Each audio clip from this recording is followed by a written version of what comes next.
Bienvenidos al capítulo 9 de La Ley del Éxito de Napoleón Hill. En esta lección, exploraremos el poder del hábito de hacer más de lo que se paga. Descubrirás cómo este principio puede abrirte puertas y crear oportunidades en tu vida profesional y personal. Novena lección: el hábito de hacer más de aquello para lo que te pagan. Puedes hacerlo si crees que puedes. Podría parecer que comenzar con un comentario sobre el amor es alejamos del tema de la lección, pero, si te reservas tu opinión hasta el final, quizá estés de acuerdo en que el tema del amor no podía prescindirse sin afectar al valor de esta lección. La palabra amor se usa aquí en un sentido universal. Son muchos los objetos, motivos y personas que despiertan nuestra naturaleza amorosa. Algunos trabajos no nos gustan, otros nos agradan reservadamente, y bajo determinadas condiciones puede haber un trabajo que verdaderamente amemos. Los grandes artistas, por ejemplo, suelen amar su trabajo. Por otro lado, normalmente al peón no solo no le gusta su trabajo, sino que posiblemente lo odia. Rara vez nos gusta aquello que hacemos solamente para ganarnos la vida. Lo más habitual es que nos desagrade, e incluso que lo odiemos. Cuando una persona se dedica a algo que le encanta, puede trabajar durante largos periodos sin llegar a fatigarse, mientras que el trabajo que no le gusta o que odia le produce fatiga con mucha rapidez. Por lo tanto, la resistencia de una persona depende en primer lugar de la medida en que le gusta, disgusta o bien ama lo que hace. Existen 10 debilidades de las que la mayoría de nosotros debe cuidarse. Una de ellas es el hábito de intentar cosechar antes de haber sembrado, y las otras 9 se incluyen todas en la práctica de crear excusas para ocultar el error que cometemos. Como podrás ver, aquí estamos sentando las bases para la declaración de una de las leyes más importantes de esta filosofía, es decir, una persona es más eficaz y alcanza el éxito con mayor rapidez y facilidad si realiza un trabajo que ama, o si lo hace por el bien de otra persona a la que ama. Siempre que el ingrediente del amor entra en cualquier tarea que uno realiza, la calidad del trabajo mejora de inmediato, la cantidad sube, y esto sin el correspondiente incremento de fatiga que éste induce. Hace unos años, un grupo de socialistas, o quizás se llamaran a sí mismos cooperadores, organizó una colonia en Lausanne, compró varias hectáreas de tierra para la agricultura y empezó a poner en marcha un ideal que, según creían, haría que sus miembros fuesen más felices y tendrían menos preocupaciones, a través de un sistema en el que a cada persona se le suministraría el tipo de empleo que más le agradaba. La idea era que nadie recibiría un sueldo. Cada persona hacía el trabajo que más le gustaba, o aquel para el que estaba mejor dotada, y los productos de sus labores combinadas serían pertenencia de todos. Tenían sus propios productos lácteos, su propia fábrica de ladrillos, sus propios animales, sus aves de corral, etc. Contaban con sus propias escuelas y una imprenta con la que publicaban un periódico. Un ciudadano sueco residente en Minnesota se unió a la colonia y, tras pedirlo, empezó a trabajar en la imprenta. Al cabo de poco tiempo se quejó de que no le gustaba su empleo, de modo que lo cambiaron y lo pusieron a trabajar en la granja, manejando un tractor. Solo fue capaz de aguantar 2 días, así que volvió a solicitar un traslado y se le concedieron los productos lácteos. Puesto que no se llevaba bien con las vacas, volvieron a trasladarlo una vez más, esta vez a la lavandería, donde duró solo un día. Uno a uno, fue experimentando todos los trabajos, pero no le gustó ninguno. Todo parecía indicar que no encajaba en la idea de vivir en una cooperativa y, cuando estaba a punto de irse, a alguien se le ocurrió un empleo que todavía no había probado, en la fábrica de ladrillos. De modo que le dieron una carretilla y lo pusieron a trabajar sacando ladrillos de los hornos y apilándolos en el patio. Pasó una semana y no formuló ninguna queja.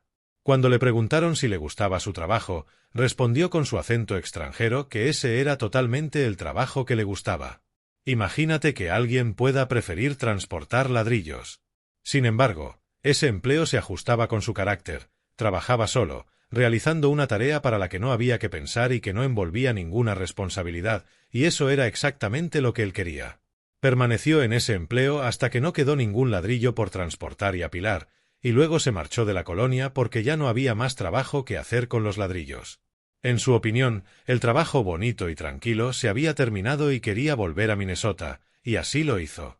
Cuando alguien se dedica a algo que le encanta, no le resulta duro trabajar más y mejor de lo que se espera de él por lo que le pagan y, por ese motivo, toda persona se debe a sí misma esforzarse en hallar el tipo de trabajo que más le guste. Estoy en todo mi derecho de brindar este consejo a los estudiantes de esta filosofía, porque yo mismo lo he puesto en práctica y no tengo ninguna razón para arrepentirme. Este parece el lugar conveniente para introducir una pequeña historia personal, que tiene que ver con este autor y con la filosofía de las leyes del éxito, cuyo objetivo es mostrarte que el trabajo que se realiza con un espíritu de amor por el trabajo en sí mismo nunca es un trabajo perdido y nunca se perderá. Toda esta lección está dedicada a brindar pruebas de que realmente vale la pena prestar un servicio mayor y mejor que aquel para el que te pagan. Este sería un esfuerzo vacío e inútil si el autor no hubiera ejercido él mismo esta regla durante el tiempo suficiente para poder explicar cómo funciona. Durante más de un cuarto de siglo, he estado haciendo un trabajo que amo, a partir del cual se ha desarrollado esta filosofía, y soy absolutamente sincero cuando repito aquello que he dicho en otras ocasiones a lo largo de este curso, que he sido pagado con creces por mi trabajo, aunque solo fuera por el placer que he tenido mientras lo hacía. Hace varios años, mi trabajo sobre esta filosofía hizo que me viera en la necesidad de elegir entre recibir dinero inmediatamente, lo cual habría ocurrido si hubiese orientado mis esfuerzos por vías puramente lucrativas, y recibir una remuneración que tarda unos años en llegar y que está simbolizada por los valores económicos habituales y por otras formas de pago que únicamente pueden medirse en términos de conocimientos acumulados que nos permiten disfrutar más vivamente. La persona que trabaja en lo que más le gusta no siempre tiene el apoyo de sus amigos y parientes más cercanos en su elección. Durante los años que he dedicado a la investigación con el objetivo de juntar, organizar, clasificar y probar material para este curso, tuve que invertir una alarmante proporción de mis energías en luchar contra las sugestiones negativas provenientes de amigos y familiares. Estas referencias personales las doy a conocer tan solo con la finalidad de mostrar a los estudiantes de esta filosofía que rara vez puede uno esperar consagrarse al trabajo que ama sin encontrar algún tipo de dificultad, o quizá nunca. Por lo general, los principales obstáculos que salen en el camino cuando uno se dedica a lo que más le gusta es que es posible que primeramente no sea el trabajo que le dé la mayor remuneración. No obstante, por lo general, para indemnizar esta desventaja, la persona que se dedica a aquello que más ama es recompensada con dos beneficios muy marcados. En primer lugar, suele hallar en ese trabajo la mayor de todas las recompensas, la felicidad, lo cual no tiene precio. Y en segundo lugar, cuando se hace un promedio de las ganancias monetarias verdaderas de toda una vida de esfuerzo, generalmente son mucho mayores, porque el trabajo que se hace con un espíritu de amor suele ser mayor en cantidad y calidad que aquel que se hace solamente por dinero. No hay persona más peligrosa para sí misma y para los demás que aquella que juzga sin tener propósito de conocer los hechos. La oposición más embarazosa a mi elección del trabajo para esta vida, y se podría decir, sin finalidad de ser poco respetuoso, que la más desastrosa, provino de mi mujer. Quizá esto explique por qué he hecho mención, en varias lecciones de este curso, al hecho de que la esposa de un hombre puede ayudarlo a tener éxito o a salir mal, dependiendo de la medida en que coopere con él y lo anime, o deje de hacerlo, en relación con el trabajo que él ha elegido. La idea de mi esposa era que yo debía aceptar un puesto asalariado que me certificase unos ingresos mensuales constantes, porque, con los pocos empleos asalariados que yo había tenido, había demostrado que poseía una habilidad comercial que debería suministrarme unos ingresos de entre $6,000 y $10,000 anuales, sin un gran esfuerzo por mi parte. En cierto modo, yo entendía a mi mujer y comprendía su punto de vista, ya que teníamos niños pequeños que estaban creciendo y necesitaban ropa y una educación, y contar con un sueldo normal, aunque no fuese muy bueno, parecía ser una necesidad. No obstante, a pesar de este argumento lógico, decidí no hacer caso de los consejos de mi esposa. Entonces concurrieron en su ayuda las fuerzas conjuntas de su familia y la mía, y me ordenaron, directamente, que me enfrentase a la realidad y me implantara con un salario. Estudiar a otras personas podía estar bien en alguien con tiempo para gastarlo de esa forma productiva, pero para un hombre joven, casado, con niños en edad de crecimiento, esto difícilmente podía ser lo más apropiado, pero yo me mantuve firme. Había hecho una elección y estaba decidido a atenerme a ella. La oposición no cedió ante mi punto de vista, pero, ciertamente, fue desapareciendo de modo gradual. Mientras, saber que mi elección implicaba, al menos temporalmente, algunas privaciones para mi familia, y el pensamiento de que mis amigos y familiares más queridos no estaban en conformidad conmigo, hicieron que me esforzara mucho más. Por suerte, no todos mis amigos opinaban que mi decisión había sido imprudente. Algunos de ellos no solo creyeron que el camino elegido acabaría acercándome a la cima de un éxito práctico, sino que, además de creer en mis planes, me animaron para que no me dejase vencer por la fatalidad o por la oposición de la familia. De este pequeño grupo de fieles que me dieron ánimos en una época en que realmente los precisaba, quizá haya un hombre al que debería dedicar un mayor reconocimiento, y ese sería Edwin C. Barnes, el socio de Thomas A. Edison. Hace unos 20 años, el señor Barnes se interesó en el trabajo que yo había preferido, y a él le debo el poder decir aquí que, de no haber sido por su fe inquebrantable en la solidez de la filosofía de las leyes del éxito, yo habría cedido a los consejos de mis amigos y habría indagado en el camino de menor resistencia, tomando la ruta del salario. Ello me habría ahorrado muchas penas y una cantidad casi infinita de críticas, pero habría demolido las esperanzas de toda una vida y, finalmente, con toda posibilidad, yo habría perdido la mejor y más deseable de todas las cosas, la felicidad. Porque he sido enormemente feliz en mi trabajo, incluso en los periodos en los que la retribución que me proporcionaba no era más que un montón de deudas que en ese momento no podía afrontar. Quizá esto explique, en alguna medida, porque el tema de la esclavitud de las deudas ha sido puesto de relieve tan extensamente en la cuarta lección sobre el hábito de ahorrar. Queremos que esa lección cale. Edwin Barnes no solo creía en la solidez de la filosofía de las leyes del éxito, sino que su propio éxito económico, al igual que su estrecha relación comercial con el mayor inventor de la Tierra, había manifestado que tenía autoridad moral para hablar sobre el tema de las leyes con las que se puede alcanzar el éxito.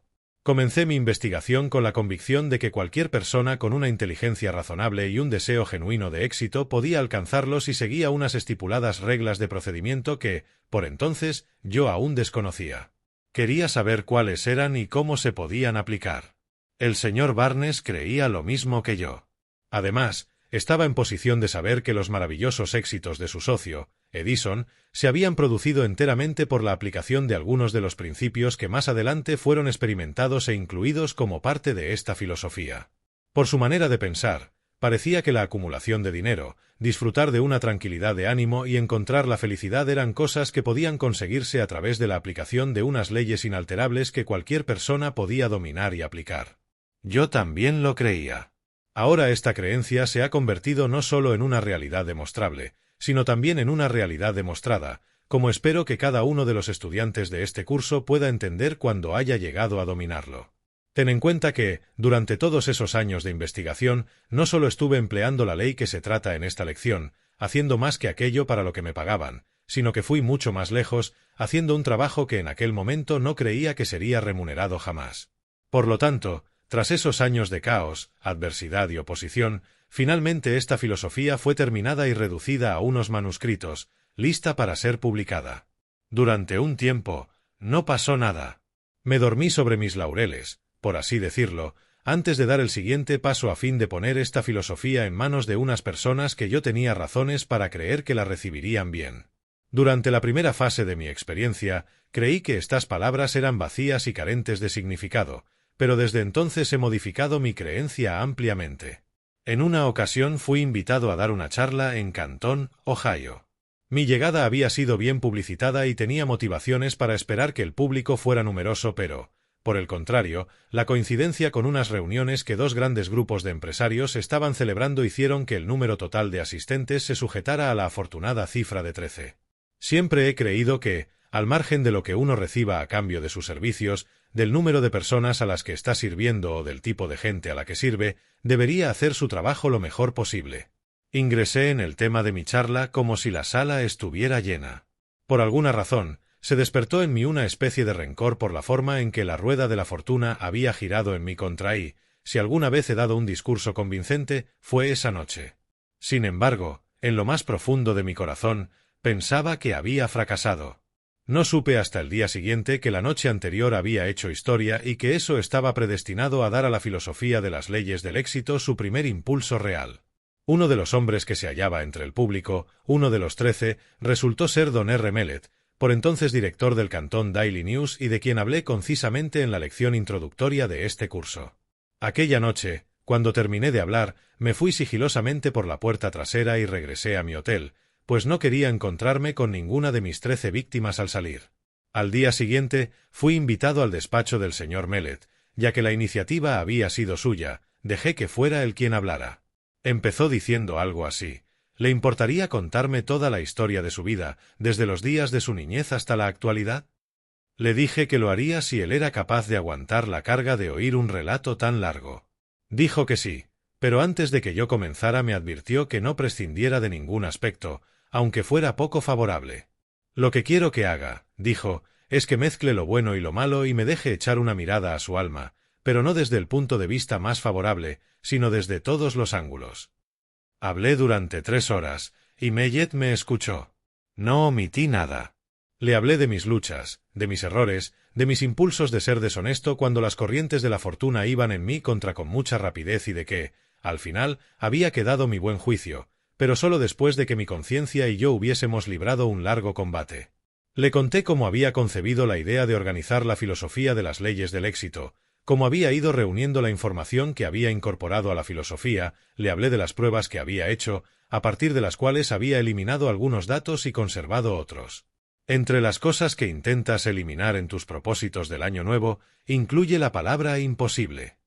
Cuando hube acabado, Mellet dijo, quiero hacerle una pregunta muy personal, y espero que me conteste con la misma honestidad con que me ha contado el resto de su historia. ¿Ha logrado algún dinero con sus esfuerzos?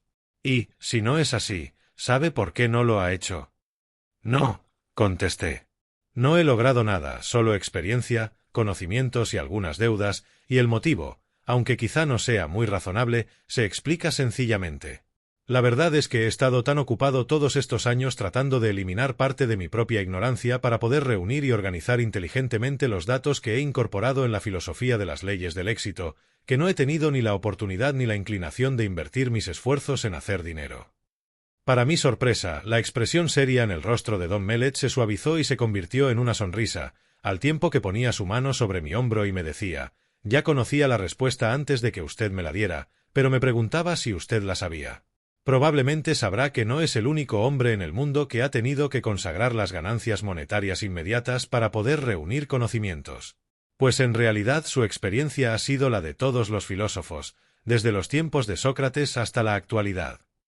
Aquellas palabras fueron música para mis oídos.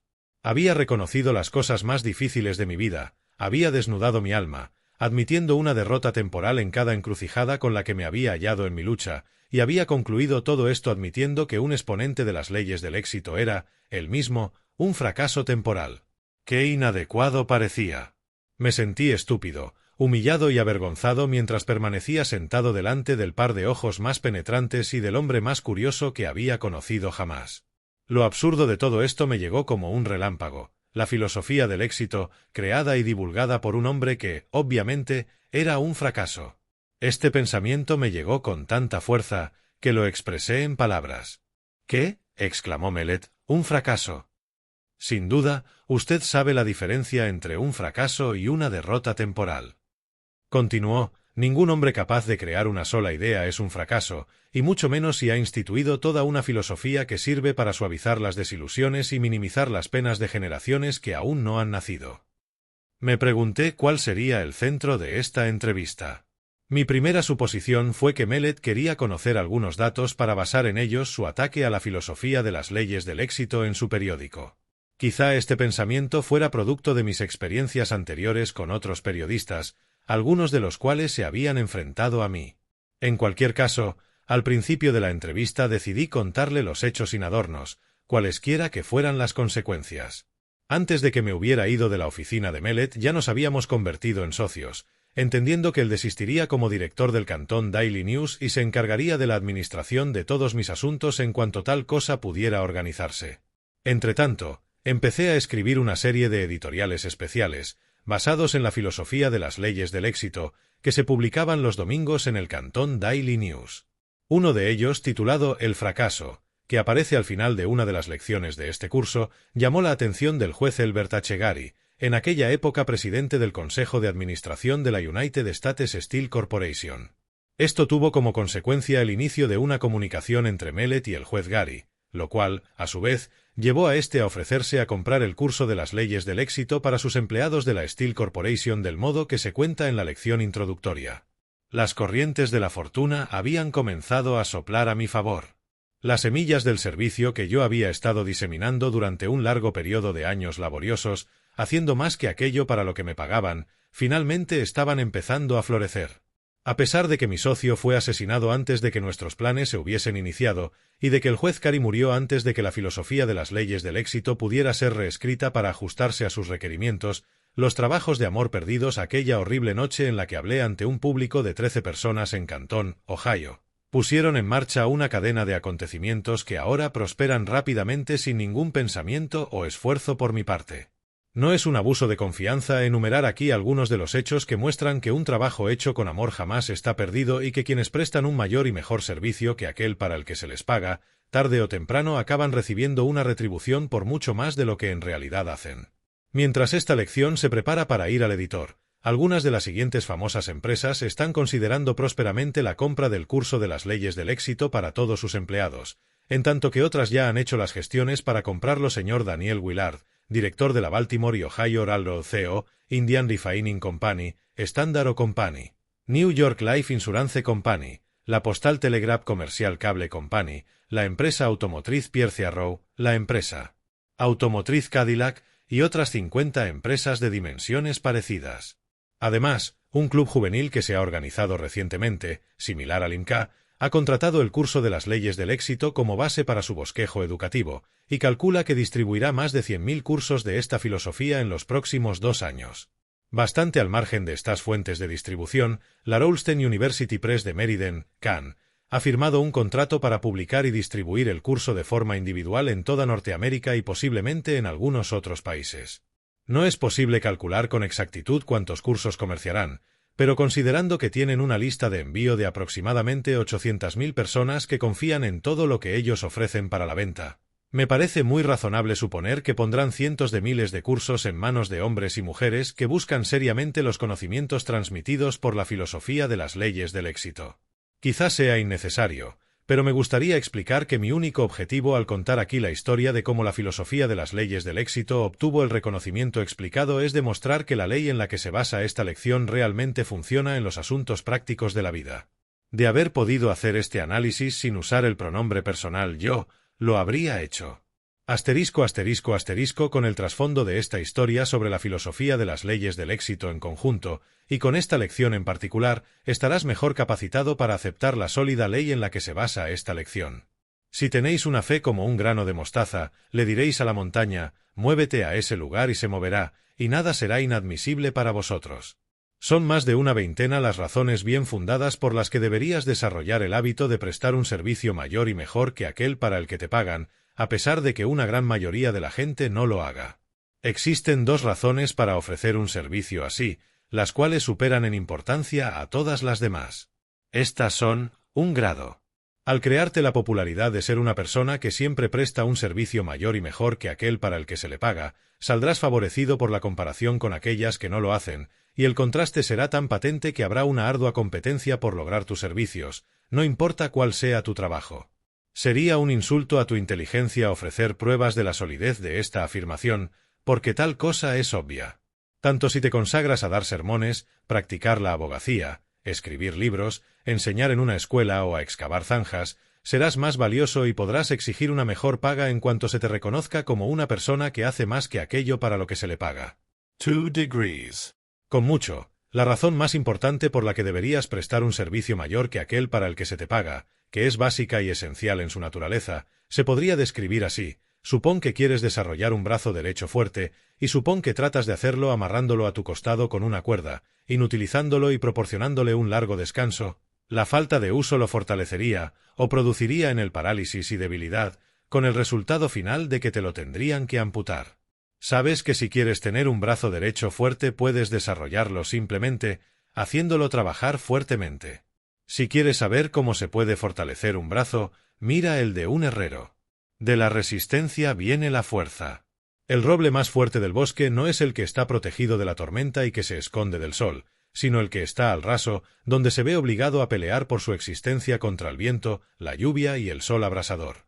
Es a través del funcionamiento de una de las leyes indestructibles de la naturaleza como la lucha y la resistencia desarrollan la fortaleza, y el propósito de esta lección es enseñarte a aprovechar esta ley y usarla para que te ayude en tu alán por el éxito. Al prestar un servicio mayor y mejor que aquel para el que te pagan, no solo ejercitas tus cualidades para prestar dicho servicio, desarrollando así unas técnicas y habilidades asombrosas, sino que te crearás una reputación muy valiosa. Si logras el hábito de prestar un servicio así, serás tan bueno en tu trabajo que podrás exigir una mayor remuneración que las personas que no lo prestan. A la larga, desarrollarás la fuerza suficiente para irte de cualquier situación indeseable en la vida y nadie podrá, ni deseará, detenerte. Si eres un empleado, puedes hacerte igualmente valioso a través de este hábito de prestar un servicio mayor que aquel para el que te pagan, de manera que prácticamente podrás fundar tu propio sueldo y ningún jefe sensato intentará impedírtelo. Si tu jefe es tan desafortunado como para tratar de impedir que recibas la compensación que te mereces, esto no será un obstáculo durante mucho tiempo, porque otros empresarios descubrirán esta cualidad poco común y te ofrecerán un empleo. El hecho mismo de que la mayoría de la gente esté ofreciendo el menor servicio que pueden ofrecer es una ventaja para el que presta un servicio mayor que aquel para el que se le paga, porque ello le permite favorecerse de la comparación. Si prestas el menor servicio posible, puedes ir tirando, pero eso será lo único que lograrás, y cuando el trabajo escasee y haya disminución de personal, tú serás el primero en ser despedido. Durante más de 25 años he estudiado detenidamente a las personas con el objetivo de averiguar por qué algunas alcanzan un éxito notorio mientras que otras con la misma capacidad no salen adelante. Y me parece significativo que todas aquellas a las que he visto aplicar este principio de prestar un servicio mayor que aquel para el que se les paga tenían una mejor posición y recibían una mayor retribución que aquellas que se limitaban a dar el servicio suficiente para salir del paso. Estoy reiterando la importancia de hacer de este principio un hábito como un medio que permita al empleado ascender a un puesto mejor, con una mayor remuneración, porque este curso será estudiado por miles de jóvenes, hombres y mujeres, que trabajan para otras personas. No obstante, el principio se aplica tanto al patrón como al hombre y la mujer profesionales, al igual que al empleado. La disciplina de este principio trae una doble recompensa. En primer lugar, la distinción de una mayor ganancia material que la que disfrutan aquellos que no lo observan, y en segundo lugar, ofrece la recompensa de la felicidad y la satisfacción que solo llegan a quienes prestan un servicio así. Si la única retribución que recibes es la de tu sueldo, estás mal pagado, sin importar a cuánto dinero ascienda. ******** Un día mi mujer me trajo un libro de la biblioteca titulado Observancia, de Russell H. Canwell. Por casualidad, abrí el libro al principio de un capítulo titulado La Universidad de todo hombre, y mientras lo leía, mi primer impulso fue invitarte a ti que acudas a una biblioteca pública y leas el libro completo, pero, pensándolo mejor, no lo haré. En lugar de eso, te sugeriré que lo compres y lo leas, no una, sino 100 veces, porque habla del tema de esta lección como si hubiese sido escrito con ese objetivo, lo trata de una forma mucho más impresionante de lo que yo podría hacerlo. La siguiente cita del capítulo titulado La Universidad de todo hombre te dará una idea de las pepitas de oro de verdad que se pueden hallar en el libro. Es posible conseguir que el entendimiento llegue a ver una extensión mucho mayor de lo que normalmente ven hombres y mujeres, pero no todas las universidades del mundo pueden facilitar este poder. Esa es la recompensa de la autocultura. Cada uno debe lograrla por sí mismo, y quizá ese sea el motivo por el que la capacidad de observar profunda y ampliamente se halla con más frecuencia en hombres y mujeres que nunca han cruzado el umbral de ninguna universidad, excepto la Universidad de los Golpes Duros. Lee este libro como parte de la presente lección, pues te dispondrá para que te beneficies de la filosofía y la psicología en que se basa. Ahora analizaremos la ley en la que se funda toda la lección, a saber, la ley de las ganancias crecientes. Comencemos nuestro análisis mostrando cómo emplea la naturaleza esta ley en favor de los que labran la tierra. El agricultor prepara cuidadosamente el suelo, luego siembra el trigo y espera mientras la ley de las ganancias crecientes le devuelve la semilla que ha sembrado. Si no fuera por esta ley de las ganancias crecientes, el hombre moriría, puesto que no conseguiría que la tierra produjera alimentos suficientes para su sostenimiento. No habría ninguna ventaja en sembrar un campo de trigo si el producto de la cosecha no le restituyera más que lo sembrado. Con esta recomendación sumamente importante de la naturaleza que podemos obtener de los campos de trigo, procedamos a adueñarnos de esta ley de las ganancias crecientes y a aprender a aplicarla al servicio que prestamos, con el fin de que pueda producir ganancias. En primer lugar, apuntemos que no hay ninguna astucia o truco relacionado con esta ley, aunque al parecer algunas personas no han aprendido esta gran verdad, a juzgar por el gran número que dedica todos sus esfuerzos a tratar de obtener algo a cambio de nada o por menos de su valor real. No es con ese fin que recomendamos el uso de la ley de las ganancias crecientes, pues tal fin no es posible dentro del amplio significado de la palabra éxito. Otra característica única y notoria de la ley de las ganancias crecientes es que puede ser usada por aquellos que adquieren un servicio en el que quienes lo prestan reciben la mayor ganancia posible. Para demostrarlo debemos estudiar los efectos del famoso rango del salario mínimo de $5 al día que Henry Ford inauguró hace unos años. En el fondo, nada importa demasiado. La derrota que hoy parece romperte el corazón, más adelante no será otra cosa que un tirabuzón entre las olas de otras experiencias en el océano de tu vida. Quienes están acostumbrados a los hechos dicen que Ford no estaba interpretando el papel de filántropo cuando inauguró este rango de salario mínimo, sino que, por el contrario, simplemente estaba aprovechando un sólido principio comercial que seguramente le reportó mayores ganancias, tanto en dólares como en buena voluntad, que cualquier otra política inaugurada jamás en su fábrica. Al pagar unos salarios mayores que la media, obtuvo un servicio mayor y mejor que la media. De un solo golpe, con la inauguración de esta política del salario mínimo, Ford atrajo a los mejores obreros del mercado e hizo que el valor de tener el privilegio de trabajar en su planta aumentara. No tengo a mano las cifras relacionadas con este tema, pero me asisten buenas razones para sospechar que, con esta política, por cada $5 gastados, Ford recibía al menos el equivalente de 7,50 en servicios. Además, motivos razonables me permiten creer que esta política le permitió a Ford reducir el coste de la inspección, pues tener un empleo en esta planta se convirtió en algo tan deseado que ningún trabajador querría correr el riesgo de perder su puesto por desentenderse en el trabajo o prestar un mal servicio.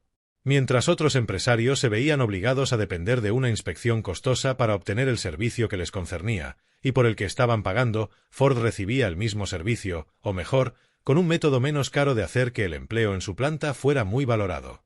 Marshall Field fue seguramente el comerciante más importante de su época, y la gran tienda Field en Chicago se erige hoy como un monumento a su habilidad para aplicar la ley de las ganancias crecientes. En una ocasión, una clienta adquirió un cinto de encaje en la tienda Field, pero no lo llegó a usar. 2 años más tarde, se lo obsequió a su sobrina como regalo de boda. Esta llevó discretamente el cinto a la tienda Field y lo cambió por otro artículo, a pesar de que había sido comprado más de 2 años atrás y entonces ya estaba pasado de moda. La tienda no solo aceptó el cinto, sino que, lo que es más importante, lo hizo sin discutir. Ciertamente, la tienda no tenía ninguna obligación, moral ni legal, de aceptar la devolución del cinto con tanto retraso, lo cual hace que la transacción sea aún más significativa. El cinto había costado inicialmente $50, y seguramente lo tuvieron que poner en el mostrador de saldos y venderlo por el precio que se pudiera, pero un estudiante agudo de la naturaleza humana entenderá que la tienda Field no solo no perdió nada, sino que en realidad salió favorecida con la transacción hasta un punto que no puede medirse tan solo en dólares. La mujer que devolvió el cinto sabía que no tenía tal derecho. Por lo tanto, cuando la tienda le dio aquello que ella no tenía derecho a recibir, la transacción hizo que la ganara como una clienta permanente. Pero el efecto de esto no acabó ahí. Solo era el comienzo, pues la mujer popularizó por todas partes la noticia del trato justo que había recibido en la tienda Field. Este fue el tema de conversación de las mujeres de su grupo durante varios días, y la tienda recibió más publicidad de esta gestión que la que podría haber logrado de cualquier otro modo con 10 veces el valor del cinto. El éxito de las tiendas Field estaba basado en gran medida en la comprensión de Marshall Field de la ley de las ganancias crecientes, la cual lo indujo a adoptar como parte de su táctica comercial el eslogan «El cliente siempre tiene la razón». Cuando haces solamente aquello para lo que te pagan, no hay nada fuera de lo común que pueda atraer comentarios favorables sobre tu actuación, pero cuando, de buena gana, haces más que aquello para lo que te pagan, tus actos atraen la atención favorable de todas las personas involucradas y dan un paso más para establecer una reputación que, a la larga, hará que la ley de las ganancias crecientes funcione a tu favor, pues creará una amplia demanda de tus servicios. Amar los elogios, pero no venerarlos, y temer las críticas, pero no permitir que te hundan, demuestra que eres una personalidad equilibrada. Carol Downs ingresó a trabajar para W.C. Durant, el fabricante de automóviles, en un puesto menor. Ahora es su mano derecha y, además, es director de una de sus empresas de distribución automotriz. Logró ser ascendido a esta posición ventajosa únicamente con la ayuda de la ley de las ganancias crecientes, la cual puso en funcionamiento brindando un mayor y mejor servicio que aquel para el que le pagaban. En una visita reciente al señor Downs, le pedí que me dijera cómo había conseguido ser ascendido con tanta rapidez. En unas cortas frases me resumió toda la historia. Cuando empecé a trabajar con el señor Durant, me fijé que siempre estaba en la oficina mucho después de que los demás se hubieran ido a sus casas, de modo que me propuse quedarme yo también. Nadie me pidió que lo hiciera, pero pensé que alguien debería estar ahí para ofrecer al señor Durant la asistencia que pudiera precisar. A menudo buscaba a alguien que le trajera un archivo de cartas o le prestara algún otro servicio trivial y siempre me encontraba allí, listo para atenderle. Así obtuvo la costumbre de llamarme a mí, y esa es prácticamente toda la historia. Adquirió la costumbre de llamarme a mí. Vuelve a leer esa frase, pues contiene un significado de lo más rico. ¿Por qué adquirió el señor Durant la costumbre de llamar al señor Downs? Porque el señor Downs se propuso estar asequible en un lugar donde pudiera ser visto. Se puso deliberadamente en el camino del señor Durant para poder prestarle un servicio que haría que la ley de las ganancias crecientes lo respaldara. ¿Le dijeron que lo hiciera? No. ¿Se le pagó para que lo hiciera? No. Se le pagó con la oportunidad de llamar la atención del hombre que tenía el poder de ascenderlo. Ahora nos estamos acercando a la parte más trascendental de esta lección, pues este es el lugar apropiado para proponerte que tú tengas la misma oportunidad de hacer uso de la ley de las ganancias crecientes que tuvo el señor Downs y puedas aplicar la ley exactamente de la misma forma que lo hizo él, estando accesible y preparado para ofrecer voluntariamente tus servicios, haciendo un trabajo que otros podrían rechazar porque no se les paga por hacerlo. ¡Alto! Si tienes la menor intención de soltar esa frase manida de «pero mi jefe es diferente», no la digas, ni siquiera la pienses. Por supuesto que es distinto. Todos los hombres son distintos en diversos aspectos, pero se parecen mucho en esto, en que son un tanto egoístas. De hecho, son lo bastante egoístas como para no querer que un hombre como Carol Downs elija a su competidor, y tú puedes hacer que ese mismo egoísmo sea una ventaja para ti, en lugar de ser una desventaja, si tienes el buen juicio de volverte tan útil que la persona a quien vendes tus servicios no pueda arreglársela sin ti. Uno de los ascensos más ventajosos que he recibido jamás se produjo a través de un incidente supuestamente tan insignificante que pareció no tener ninguna importancia. Un sábado por la tarde, un abogado cuya oficina estaba en la misma planta que la de mi jefe, entró en mi oficina y me preguntó si yo sabía dónde podía hallar un taquígrafo que pudiera hacer un trabajo que él estaba obligado a acabar ese mismo día. Le dije que todos nuestros taquígrafos se habían ido a ver el partido y que, si hubiera llegado 5 minutos más tarde, no me habría hallado, pero que estaría encantado de quedarme y hacer ese trabajo para él, ya que yo podía ir a un partido cualquier día, pero su trabajo debía hacerse en ese momento. En efecto, hice ese trabajo, y cuando me preguntó cuánto me debía, contesté, como unos $1000, por tratarse de usted. Si fuera cualquier otra persona, no le cobraría nada. Sonrió y me dio las gracias. Al hacer este comentario, jamás pensé que me pagaría $1000 por una tarde de trabajo, pero lo hizo. 6 meses más tarde, cuando ya había olvidado el suceso por completo, me volvió a visitar y me preguntó cuánto estaba ganando. Cuando se lo dije, me dijo que estaba dispuesto a pagarme esos $1000 que yo había pedido bromeando por el trabajo hecho, y me los pagó ofreciéndome un puesto con un aumento anual de $1000 en mi salario. Inconscientemente, aquella tarde yo había hecho que la ley de las ganancias crecientes funcionara a mi favor al renunciar al partido y ofrecer un servicio que, obviamente, había hecho por el deseo de ser útil y no por un interés monetario. No era mi deber renunciar a mi tarde del sábado, pero fue un privilegio para mí. Además, resultó ser un privilegio beneficioso, ya que me proporcionó $1000 en efectivo y un puesto de mayor responsabilidad que el que había ocupado antes. Era el deber de Carol Downs estar al alcance durante el horario normal de trabajo, pero era su privilegio quedarse en su puesto cuando los demás trabajadores se habían ido, y ese privilegio, correctamente ejercitado, le aportó mayores responsabilidades y un sueldo que le permitió ganar en un año más de lo que habría ganado en toda una vida en el puesto que ocupaba anteriormente. He estado pensando durante más de 25 años en el privilegio de prestar un mayor y mejor servicio que aquel para el que a uno le pagan, y mis pensamientos me han llevado a la conclusión de que una sola hora al día dedicada a prestar un servicio para el que no se nos paga puede traernos mayores beneficios que los recibidos en todo lo restante de un día en el que solamente cumplimos con nuestro deber. Una persona educada es aquella que ha aprendido a conseguir todo lo que precisa sin transgredir los derechos de sus semejantes. La educación viene de dentro y se puede obtener a través de la lucha, el esfuerzo y el pensamiento. Todavía seguimos en la parte más importante de esta lección, de manera que piensa y asimila mientras vas pasando las páginas. La ley de las ganancias crecientes no es una creación mía, ni me atribuyo el descubrimiento del principio de prestar un servicio mayor y mejor que aquel para el que nos pagan como un medio para usar esta ley. Tan solo me he apropiado de ellos, después de muchos años de cuidadosa observación de las fuerzas que participan de la consecución del éxito. Podrías comenzar este proceso de apropiación ahora mismo, probando un experimento que te abrirá los ojos fácilmente y respaldará tus esfuerzos con poderes que no sabías que poseías. No obstante, permíteme indicarte que no debes intentar hacerlo con el mismo espíritu con el que cierta mujer experimentó con esa frase que dice algo así como que si tienes una fe como un grano de mostaza y le dices a la montaña muévete hacia ese lugar, ésta se moverá. La mujer en cuestión vivía cerca de una montaña muy alta que podía verla desde su puerta. Por lo tanto, una noche, al irse a dormir, le ordenó que se moviera a algún otro lugar. A la mañana siguiente, salió de la cama de un salto, corrió hasta la puerta y miró hacia afuera, pero la montaña seguía igual. Entonces dijo, tal como me lo esperaba. Sabía que estaría allí. Te voy a pedir que te aproximes a este experimento con la fe absoluta de que marcará uno de los puntos decisivos más importantes de toda tu vida. Te voy a solicitar que el objetivo de este experimento sea retirar una montaña que está allí donde debería estar tu santuario del éxito, pero donde nunca podrá estar hasta que hayas retirado la montaña. Es posible que nunca te hayas fijado en la montaña a la que me refiero, pero de cualquier modo está imposibilitándote el paso, a menos que ya la hayas descubierto y la hayas retirado. ¿Y qué montaña es esa?, te preguntarás. Es la sensación de que te han engañado si no recibes una retribución material por todos los servicios que prestas.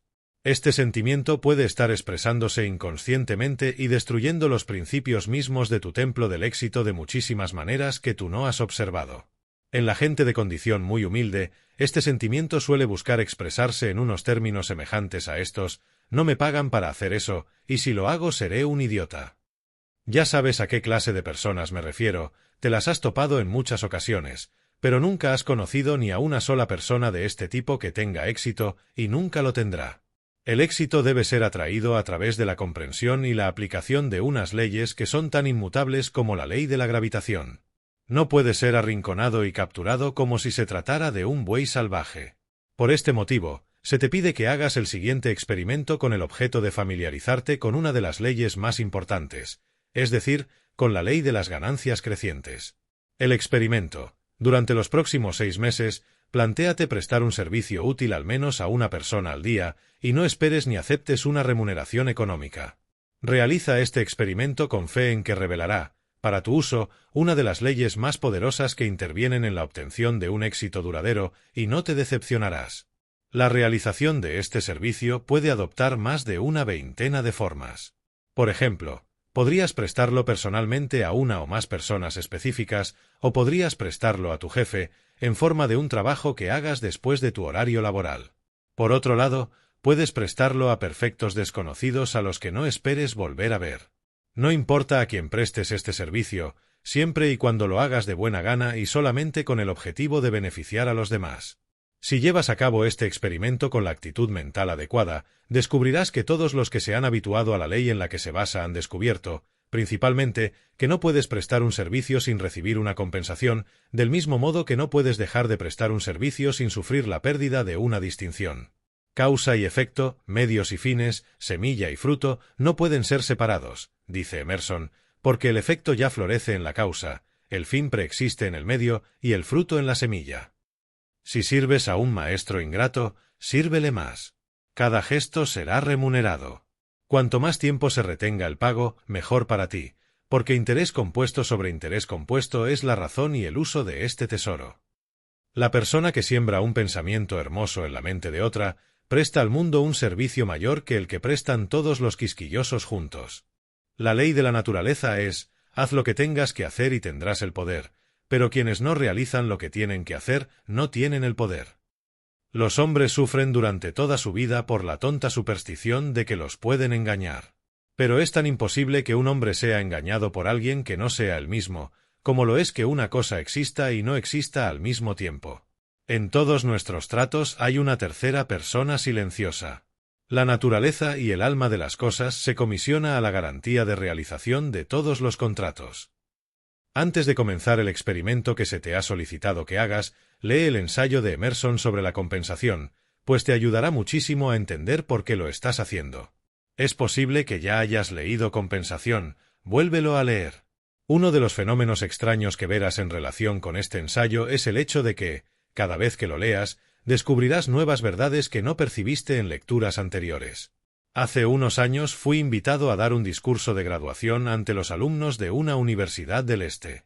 Durante mi discurso, insistí ampliamente, y con todo el énfasis del que era capaz, en la importancia de brindar un servicio mayor y mejor que aquel para el que a uno le pagan.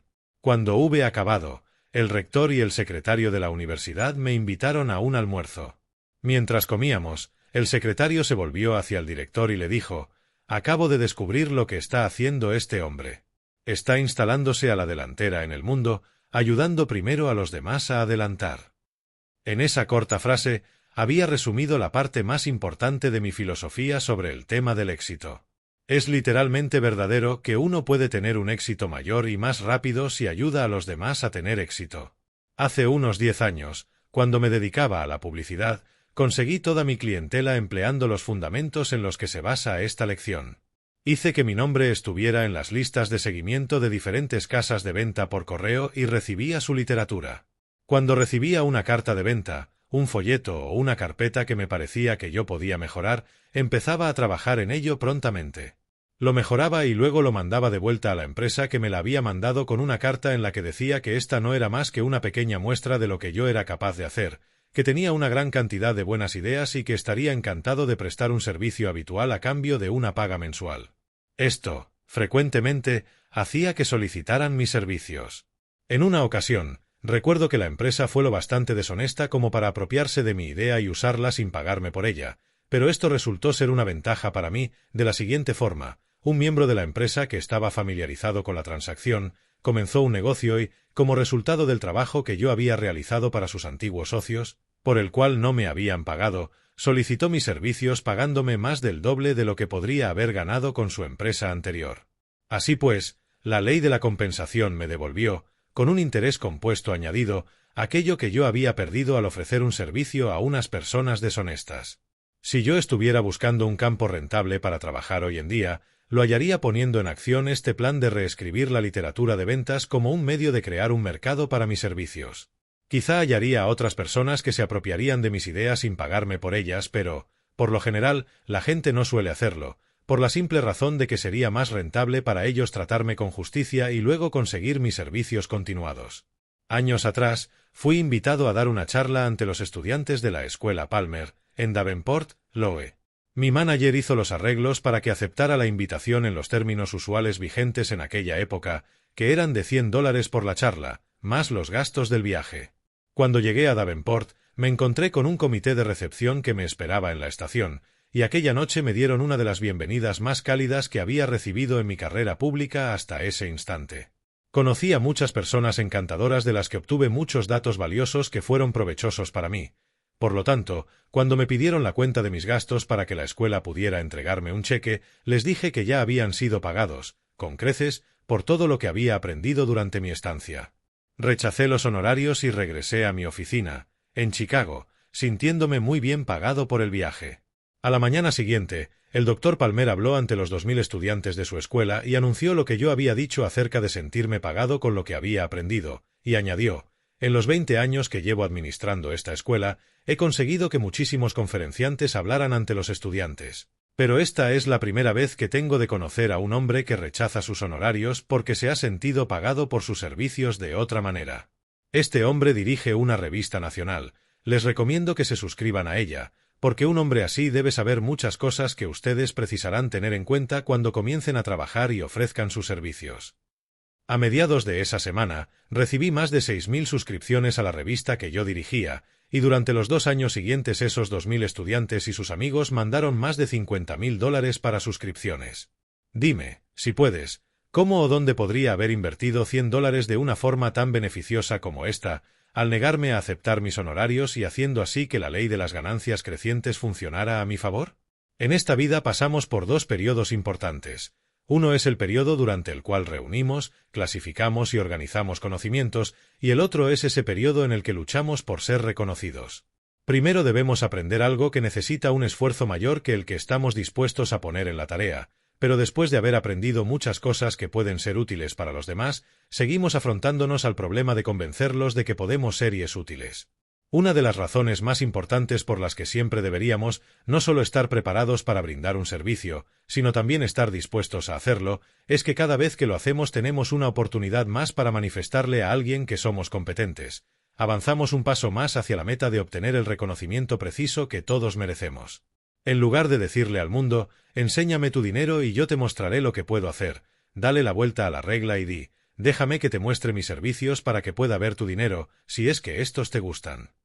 En 1917, cierta mujer que por entonces se aproximaba a los 50 años, estaba trabajando como taquígrafa, con un sueldo de $15 semanales. A juzgar por su salario, no debe de haber sido muy buena en su trabajo. Ahora, fíjate en este cambio. El año pasado, esta misma mujer ganó más de $100.000 en la tribuna de conferencias. ¿Qué fue lo que salvó aquella poderosa brecha entre una y otra aptitud para ganar dinero?, te preguntarás. Y yo te contesto, el hábito de hacer un mayor y mejor servicio que aquel para que le pagaban, aprovechando así la ley de las ganancias crecientes. Esta mujer es famosa en todo el país, pues ahora es una destacada charlista sobre el tema de la psicología aplicada. Permíteme que te muestre cómo aprovechó la ley de las ganancias crecientes. En primer lugar, ella va a una ciudad y da una serie de 15 conferencias gratuitas. Todo aquel que quiera concurrir puede hacerlo sin ningún coste. Mientras imparte estas 15 conferencias, esta mujer tiene la oportunidad de venderse a su público y, al final de la serie, informa que impartirá una clase por la que cobrará $25 por alumno. Y ese es todo su plan. Ningún hombre puede elevarse hasta la fama y la fortuna sin llevar consigo a otras personas. Sencillamente, no es posible. Mientras que esta mujer está ganando una pequeña fortuna con un año de trabajo, una gran cantidad de conferenciantes mucho más expertos apenas gana lo suficiente para cubrir sus gastos, puramente porque todavía no se han familiarizado con los fundamentos en los que se basa esta lección, tal como ella ha hecho. Ahora me gustaría que te detuvieras aquí mismo y contestaras a esta pregunta. Si una mujer de 50 años, que no tiene ninguna aptitud excepcional, puede aprovechar la ley de las ganancias crecientes y conseguir que la ayude a ascender de un puesto de taquígrafa por el que gana $15 semanales al de charlista, en el que gana más de $100.000 anuales. ¿Por qué no vas a poder aplicar tú esta misma ley para que te proporcione las ventajas que sabes que ahora no posees? No te preocupes por lo que vendrá en el resto de la lección hasta que hayas respondido a esta pregunta. ¿Estás luchando, mansa o seriamente, para hallar un lugar en el mundo, o quizás estés realizando el esfuerzo suficiente para alcanzar un éxito de primer orden, si ese esfuerzo es acompañado y respaldado por la ley de las ganancias crecientes? Por ese motivo, te debes a ti mismo averiguar cómo puedes aplicar esta ley para sacarle el mayor partido. Ahora, volvamos a esa pregunta, porque estoy decidido a no dejarte que la pases a la ligera, sino otorgarte el beneficio de, como mínimo, intentar responderla. En otras palabras, no hay que pasar por alto el hecho de que estás afrontándote a una pregunta que afecta a tu futuro de una forma crucial y que harías mal en evadirla. Puedes dejar de lado esta lección después de leerla sin tratar de beneficiarte de ella. Pero, si lo haces, nunca más podrás mirarte al espejo sin que te aceche la sensación de que te has engañado deliberadamente. Quizá esté diciendo la verdad de una manera poco diplomática, pero cuando compraste este curso de las leyes del éxito lo hiciste porque querías conocer la realidad, sin el adorno de las excusas, y la estás obteniendo. Cuando hayas terminado esta lección, si vas hacia atrás y repasas las lecciones sobre la iniciativa y el liderazgo y sobre el entusiasmo, las comprenderás mejor. Tanto esas lecciones como esta establecen claramente la necesidad de tomar la iniciativa, seguida de una acción agresiva y de hacer más que aquello para lo que te pagan. Si haces arder los fundamentos de estas 3 lecciones en tu conciencia, serás una persona diferente, y afirmo esto sin importar quién seas o a qué te dediques. Si este lenguaje directo ha hecho que te enfades, me alegro, pues ello muestra que se te puede sacudir. Ahora bien, si quieres beneficiarte del consejo de alguien que ha cometido más errores que los que puedes haber cometido tú y, por esa razón, ha aprendido algunas de las verdades fundamentales de la vida, aprovecha este enojo y concéntralo en ti hasta que te impulse a prestar el servicio que eres capaz de dar. Si lo haces, puedes recoger el rescate de un rey como recompensa. Ahora, dirijamos nuestra atención hacia otra característica importante del hábito de prestar un servicio mayor y mejor que aquel para el que nos pagan, a saber, que podemos desarrollarlo sin tener que pedir permiso para hacerlo. Un servicio así puede prestarse por iniciativa propia, sin la aprobación de nadie. No tienes que consultar a las personas a las que se lo prestas, pues es un privilegio sobre el cual tienes control total. Hay muchas cosas que podrías hacer que tenderían a favorecer tus intereses, pero la mayoría de ellas requieren la cooperación o el consentimiento de otras personas. Si prestas un servicio menor que aquel para el que se te paga, debes hacerlo con el permiso de quien lo ha pedido, o de lo contrario, tus servicios pronto dejarán de ser requeridos. Quiero que captes todo el significado de este derecho de prerrogativa, el cual es tuyo, para prestar un servicio mayor y mejor que aquel para el que se te paga, pues esto coloca directamente sobre tus hombros la responsabilidad de ofrecerlo, y si no lo haces no tendrás ninguna excusa convincente que ofrecer ni un pretexto en el que apoyarte, si no logras realizar tu claro objetivo principal en la vida. Una de las verdades más esenciales, aunque las más duras, que he tenido que aprender es que cada persona debe ser su propio amo severo. Todos somos buenos creadores de pretextos y de excusas para proteger nuestras deficiencias. No estamos buscando los hechos y las verdades tal como son, sino como querríamos que fueran. Preferimos las palabras endulzadas de los elogios a las de la verdad fría e imparcial, que es donde está el punto más débil del hombre animal. Además, nos levantamos en armas contra aquellos que se atreven a revelar la verdad para nuestro propio bien. Una de las conmociones más serias que recibí en la etapa inicial de mi carrera pública fue enterarme de que se sigue culpando a la gente por el terrible crimen de decir la verdad. Recuerdo una experiencia que tuve hacia 1920 con un hombre que había escrito un libro en el que hacía publicidad de su escuela de comercio. Me entregó el libro, pidiéndome que lo revisara y le diera mi franca opinión. Lo revisé con sumo cuidado y luego cumplí con mi deber de mostrarle donde creía que estaban sus puntos débiles. Ahí aprendí una gran lección, pues aquel hombre se enojó tanto que nunca me perdonó que le hiciera ver su libro a través de mi mirada. Cuando me pidió que le dijera con franqueza cuál era mi crítica, lo que en realidad pretendía era que yo le dijera lo que veía en el que pudiera elogiar. Eso es la naturaleza humana para ti. Buscamos el halago más que la verdad. Lo sé, porque soy humano.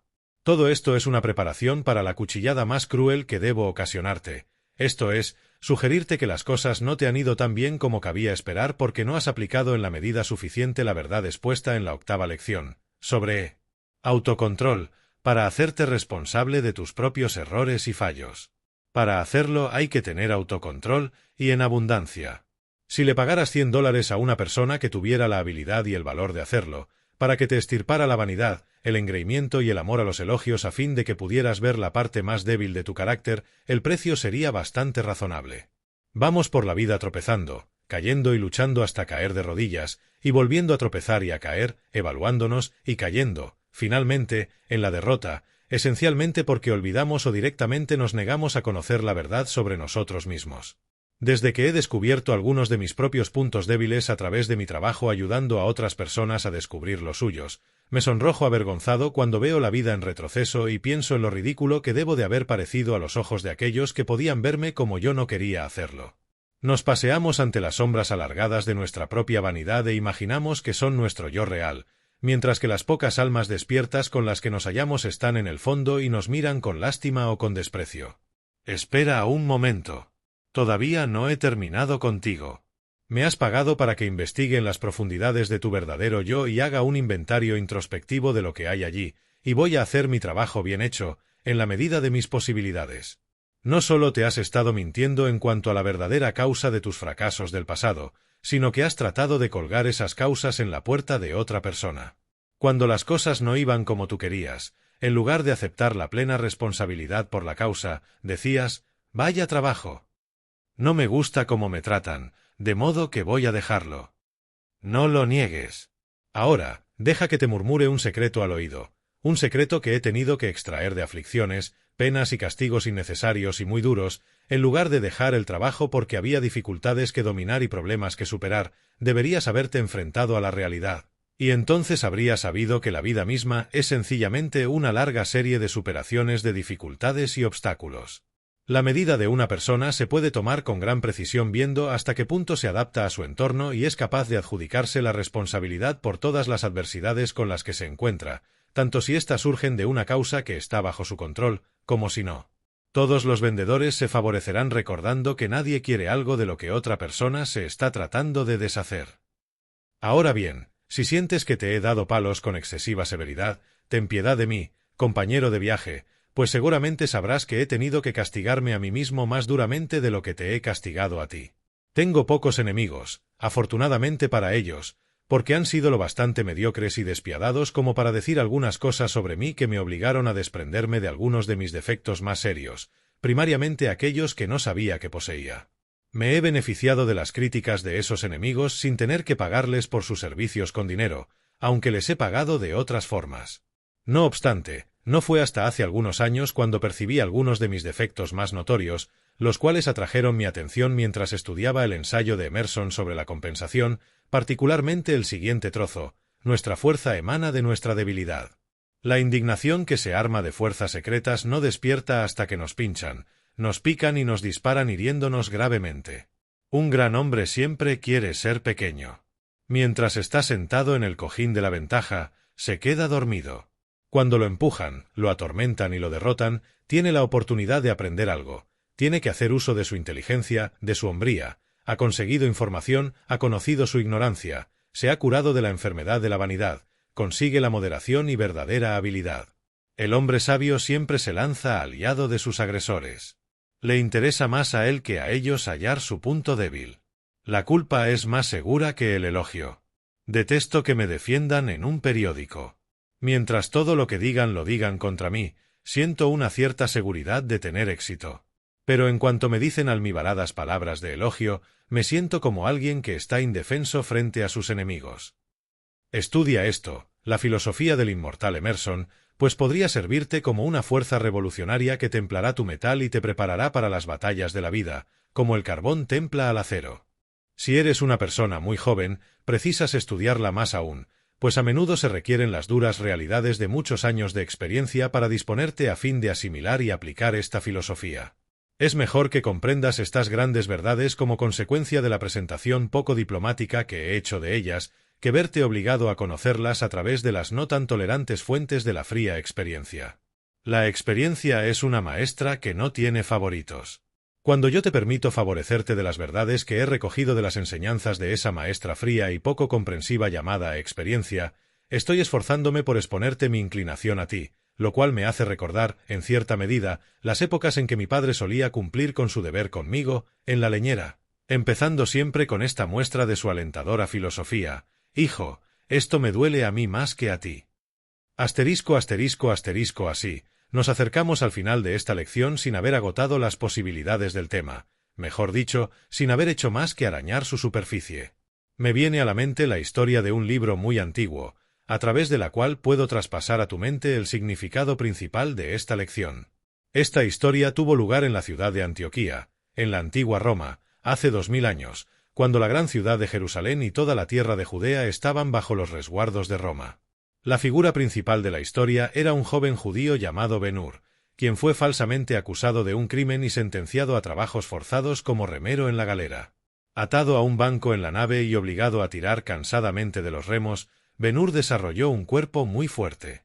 Sus torturadores no sabían que de este castigo obtendría la fuerza con la que un día lograría su libertad.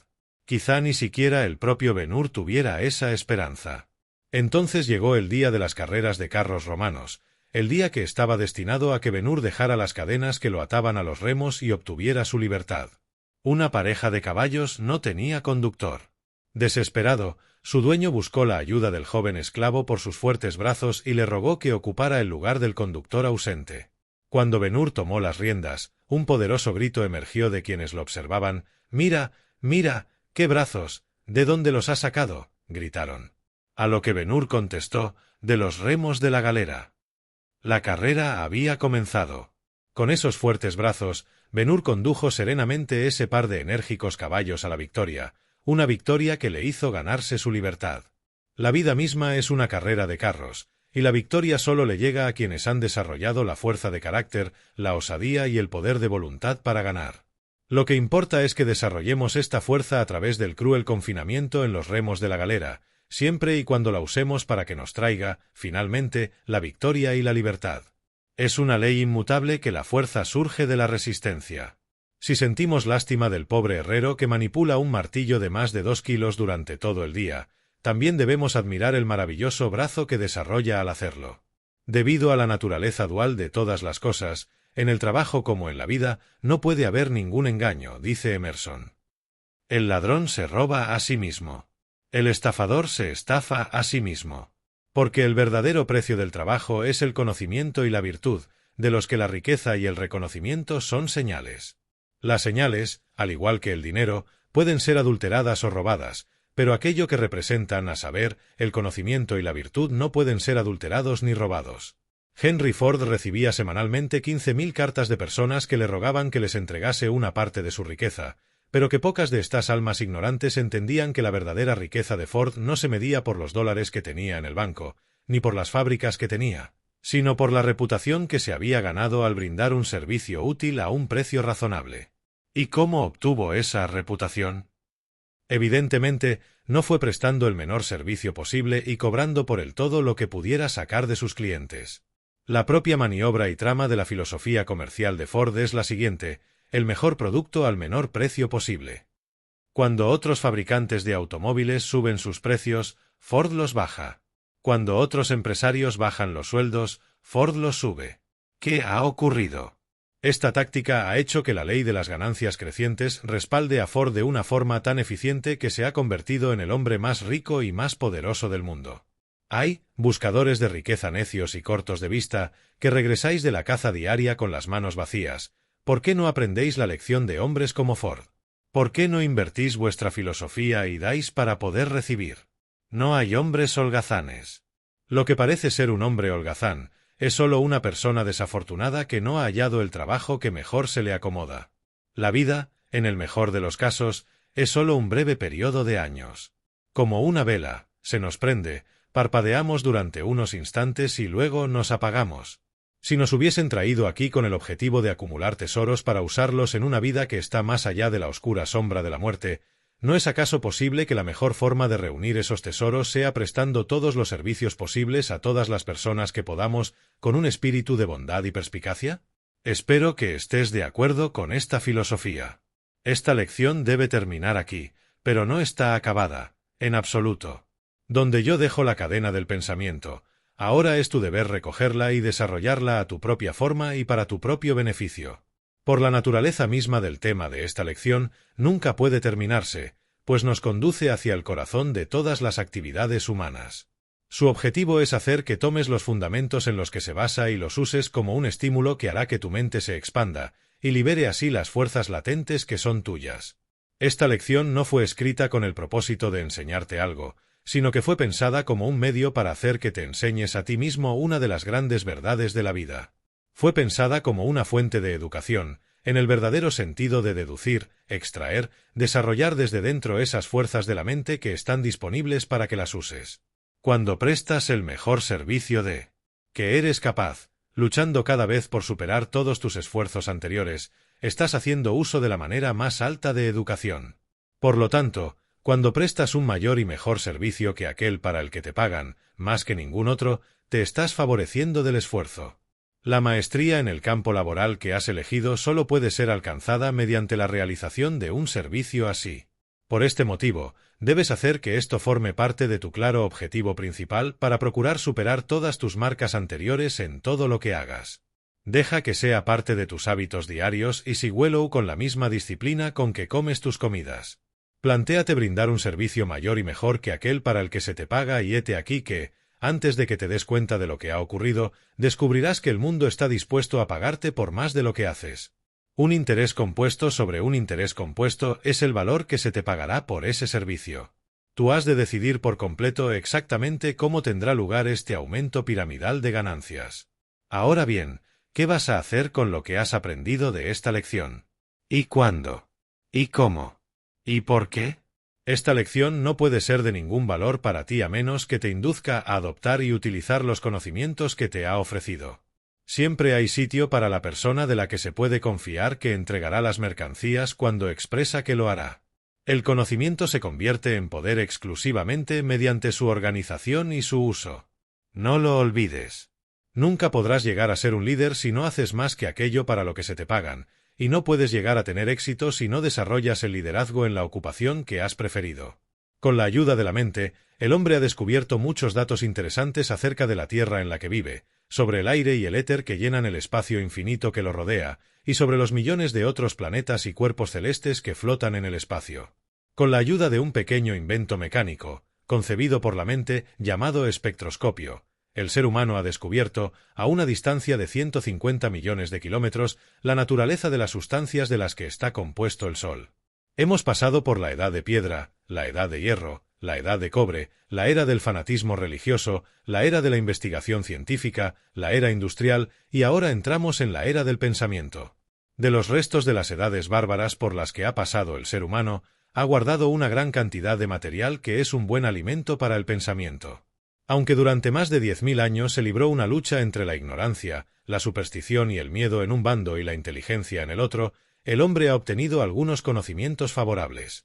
Entre los fragmentos de conocimientos útiles que reunió, el hombre descubrió y clasificó los elementos químicos de que se compone la materia. A través del estudio, el análisis y la comparación, ha descubierto la enormidad de las cosas materiales en el universo tal como están representadas por los soles y las estrellas, algunos de los cuales son 10 millones de veces más grandes que el planeta en que vive. Por otro lado, ha descubierto la pequeñez de las cosas al reducir la materia a moléculas, átomos y, posteriormente, a la partícula más pequeña conocida, el electrón. Un átomo es tan sorprendentemente diminuto que un grano de arena contiene millones de átomos. La molécula está hecha de átomos, los cuales se dice que son partículas de materia que giran unas alrededor de otras en un circuito continuo a la velocidad del rayo, de una forma muy similar a como la Tierra y otros planetas giran alrededor del Sol en un circuito eterno. El átomo, a su vez, está formado por electrones que están en un constante y rápido movimiento. Por lo tanto, se dice que en cada gota de agua y en cada grano de arena se reproduce el principio completo según el cual marcha todo el universo. ¡Qué maravilloso! ¡Qué estupendo! ¿Cómo sabemos que estas cosas son verdaderas? Con la ayuda de la mente.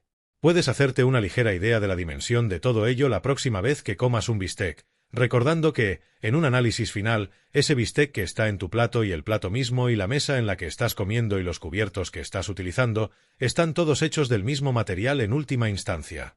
En el mundo físico, tanto si uno contempla la estrella más grande que flota en el cielo o el más pequeño grano de arena que se pueda hallar, el objeto observado no es sino una colección organizada de moléculas, átomos y electrones.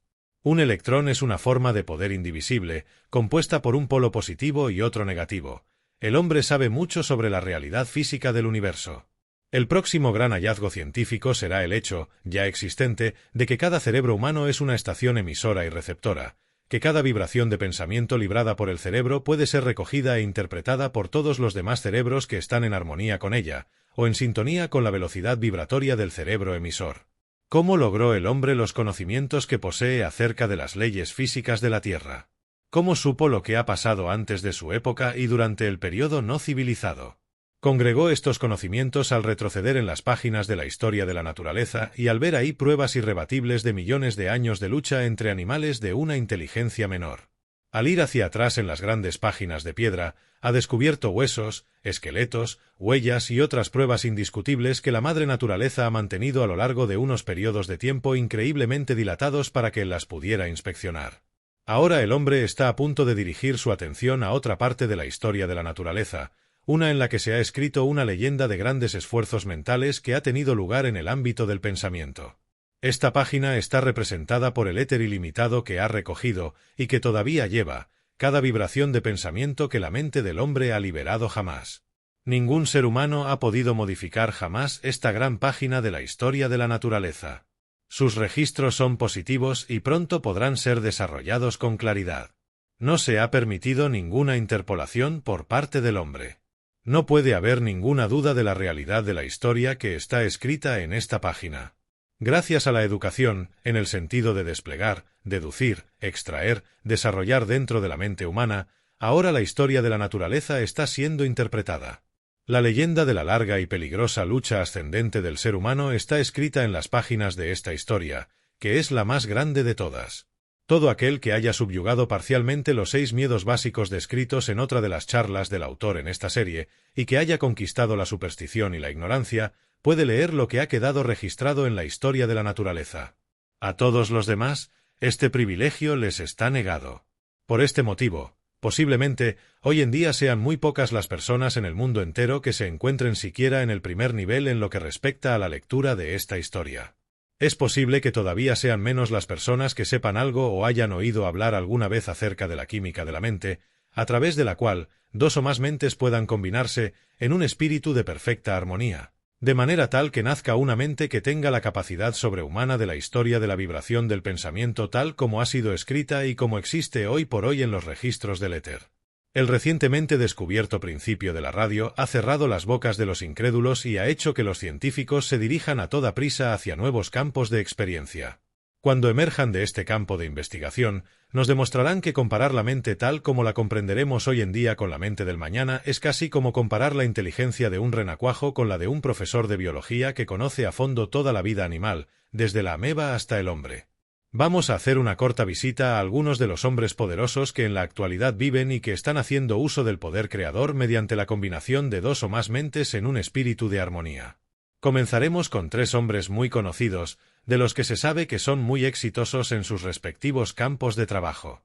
Sus nombres son Henry Ford, Thomas A. Edison y Harvey Firestone. De los tres, Henry Ford es el más poderoso, pues tiene relación con el poder económico. El señor Ford es actualmente el hombre vivo más poderoso del mundo, y se cree que es el más poderoso que ha vivido jamás. Tan grande es su poder, que puede tener cualquier cosa física que quiera o su equivalente. Para él, millones de dólares no son más que juguetes, y no son más difíciles de adquirir que los granos de arena con los que un niño construye túneles. El señor Edison tiene una percepción tan aguda de la historia de la madre naturaleza, que ha aprovechado y combinado, para el bien del hombre, más leyes naturales que cualquier otra persona que haya existido jamás. Fue él quien unió la punta de una aguja y un trozo de cera de manera tal que pudieran registrar y guardar la voz humana. Fue el primero que hizo que el relámpago sirviera para iluminar nuestras casas y calles, con la ayuda de la luz incandescente. Fue él quien logró que la cámara registrara y produjera todo tipo de movimientos, a través del moderno aparato de la imagen en movimiento. El éxito industrial del señor Firestone es tan conocido que no requiere ningún comentario. Él ha hecho que los dólares se multipliquen tan rápidamente que su nombre se ha vuelto conocidísimo dondequiera que se maneje automóviles. Estos tres hombres comenzaron sus negocios y sus carreras profesionales sin ningún capital y una formación, de esa que suele llamarse educación, muy limitada. Quizá los inicios del señor Ford fuesen, con mucho, los más humildes de los tres. Víctima de la pobreza, atrasado por la falta de la formación más elemental de educación y con la desventaja de ser ignorante en muchos sentidos, ha dominado todas estas cosas en el periodo, sorprendentemente corto, de 25 años. Así se podrían describir brevemente los logros de tres conocidos y exitosos hombres de poder. Pero solo hemos estado hablando de los efectos. El verdadero filósofo desea saber algo acerca de la causa que produjo tales efectos deseables. Es de conocimiento público que los señores Ford, Edison y Firestone son amigos íntimos y que se van al bosque una vez al año para tener un periodo de recuperación y descanso. Pero, por lo general, no se sabe, y es posible que estos tres hombres tampoco lo sepan, que entre ellos existe un vínculo de armonía, a partir del cual se ha desarrollado una mente maestra que todos ellos utilizan. Una mente de habilidades sobrehumanas que tiene la capacidad de sintonizar con fuerzas que la mayoría de personas no conoce en medida alguna. Repitamos la aseveración de que, partir de la combinación y la armonización de dos o más mentes, aparentemente, el número más favorable es el de 12 o 13, se puede producir una mente con la capacidad de sintonizar con las vibraciones del éter y de recoger de dicha fuente pensamientos relacionados sobre cualquier tema. Por el principio de la armonía de las mentes, Ford, Edison y Firestone han creado una mente maestra que ahora perfecciona los esfuerzos de cada uno de ellos, y tanto si son conscientes de ello como si no, esta mente maestra es la causa del éxito de cada uno de ellos. No hay ninguna otra respuesta a su adquisición de un gran poder y al éxito de gran alcance que han tenido en sus respectivos ámbitos laborales, y esto es cierto a pesar de que posiblemente ninguno de ellos sea consciente del poder que ha elaborado o de la forma en que lo ha hecho. En la ciudad de Chicago viven 6 hombres poderosos conocidos como los 6 grandes. Se dice que forman el grupo de hombres más poderoso del Medio Oeste y que la suma de sus entradas alcanza un total de más de 25 millones de dólares anuales. Cada uno de los miembros del grupo comenzó en unas circunstancias de lo más humildes. Sus nombres son L. W. M. Wrigley, hijo, propietario de la empresa de chicles Wrigley y cuyos ingresos, según dicen, son de más de 15 millones de dólares anuales. 2. Ion R. Thompson, propietario de la cadena Thompson de restaurantes de autoservicio desarrollada por todo el país. 3. El señor Lasker, propietario de la agencia de publicidad Lord y Thomas. 4. El señor Mzeku Youg, propietario de la mayor empresa de servicio urgente en el mundo. 5. Y los señores RLTCHE y Earth, dueños de la empresa nacional de taxis Yeyou Taxicab. Por regla general, no hay nada sorprendente en un hombre que no hace otra cosa que convertirse en un millonario. Sin embargo, hay algo más que extraordinario relacionado con el éxito económico de estos millonarios en particular, pues se sabe que existe un vínculo de amistad entre ellos, a partir del cual se ha desarrollado el estado de armonía que produce una mente maestra. Estos 6 hombres, accidental o premeditadamente, han combinado sus mentes de tal forma que la mente de cada uno de ellos ha sido complementada por un poder sobrehumano conocido como la mente maestra, y dicha mente le ha contribuido a cada uno de ellos más ganancias mundanas que las que cualquier persona podría usar con provecho. Muchos millones de personas creen poseer la sabiduría. Muchas de ellas sí la tienen, en ciertos niveles elementales, pero nadie puede tener una verdadera sabiduría sin la ayuda del poder conocido como la mente maestral, y una mente así no puede ser creada si no es a través del principio de combinar 2 o más mentes en armonía. Sobre este principio, consciente o inconscientemente, se fundan todos los grandes éxitos industriales y comerciales que tanto predominan en estos tiempos. La palabra fusión se está convirtiendo en una de las más populares en el vocabulario periodístico, porque difícilmente pasa un día sin que uno lea acerca de alguna gran fusión industrial, comercial, financiera o ferroviaria. Lentamente, el mundo está empezando a aprender, solo en unas pocas mentes, que a través de la alianza y la colaboración amistosas se puede desarrollar un gran poder. Las iniciativas comerciales, industriales y financieras que tienen éxito son aquellas que están dirigidas por líderes que aplican, sabiéndolo o no, este principio de esfuerzos coordinados que se describe en este artículo.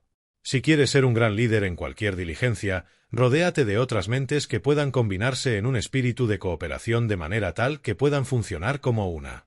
Si eres capaz de entender este principio y aplicarlo, puedes tener, con tus esfuerzos, cualquier cosa que desees en este mundo. Me gusta ver a un hombre orgulloso de su país, y me gusta verlo vivir de forma tal que su país esté orgulloso de él. Alan Cohn. Gracias por escuchar el capítulo 9. No olvides aplicar este poderoso hábito en tu día a día. Ahora, te invitamos a seguir con nosotros en el capítulo 10, donde continuaremos con más enseñanzas valiosas.